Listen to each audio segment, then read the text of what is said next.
Professor Keith Moore is one of the world's prominent scientists in the fields of anatomy and embryology, and is the author of the book entitled The Developing Human, which has been translated into 8 languages. The book is considered a scientific reference work and was chosen by the Special Committee in the United States as the best book authorized by one person. In the 1940s, Professor Streeter of the Carnegie Institute of Embryology in Washington, D.C. proposed a system for classifying the stages of human development.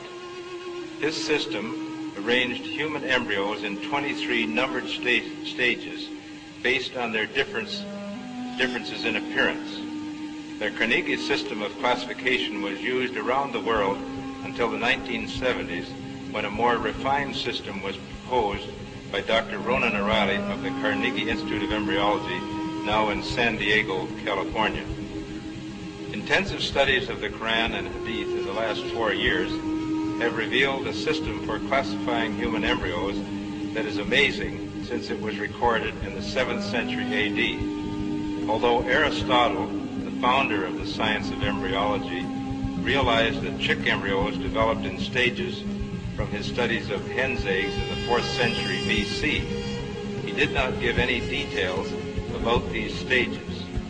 As far as it is known from the history of embryology, little was known about the staging and classification of human embryos until the 20th century.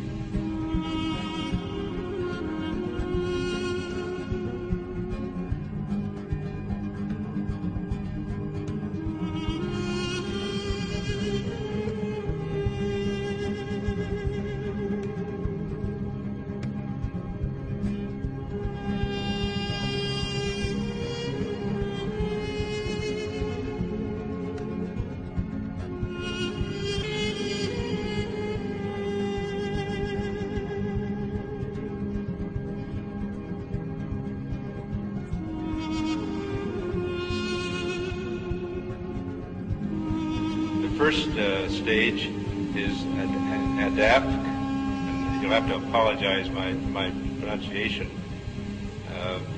This is from Surah Tariq 6. He is created from a drop emitted. This Arabic term refers to the forceful emission of fluids which occurs during ejaculation in the male and ovulation in the female. The male secretions, called semen, contain the spermatozoa, and the female secretions, called follicular fluid, contain the ovum. This is the stage of fertilization and the nutfa, and after this is what we call the zygote, referred to in the Quran as the nutfa, and the nutfa undergoes division, which we call cleavage, as it passes down the uterine tube. So these are the stages of the nutfa here as it undergoes cell division.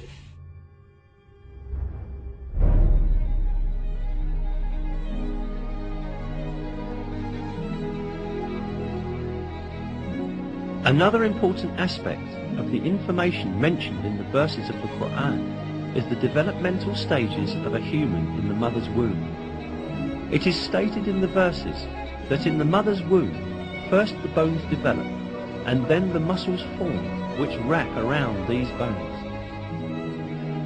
We then formed the drop into a clot, and formed the clot into a lump, and formed the lump into bones, and clothed the bones in flesh, and then brought him into being as another creature. Blessed be God, the best of creators.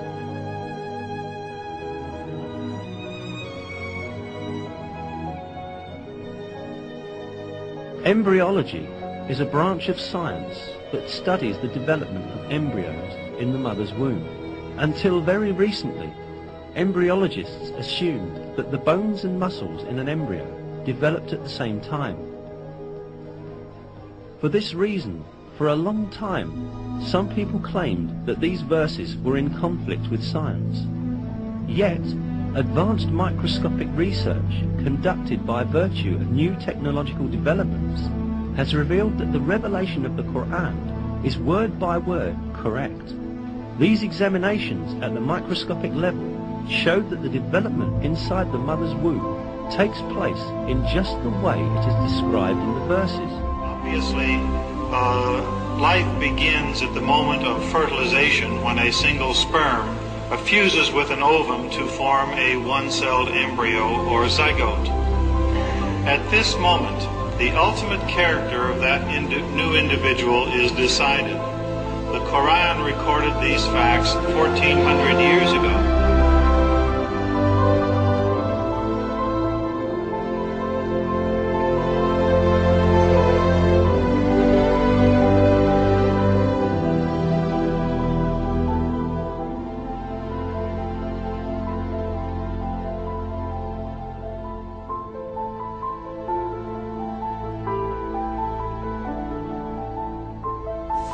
Little was known about the staging and classification of human embryos until the 20th century.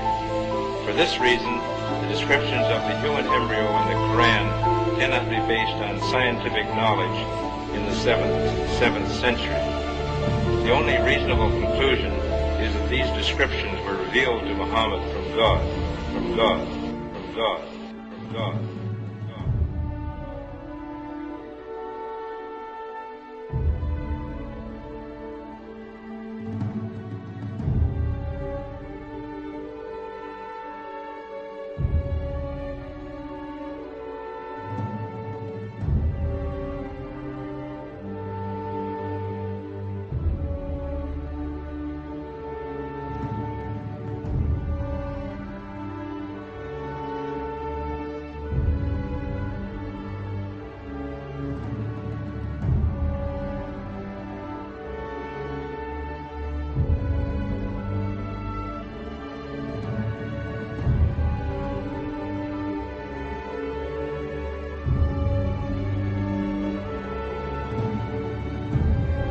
Then we made the sperm drop into a clinging clot, and we made the clot into a lump of flesh, and we made from the lump bones, and we covered the bones with flesh.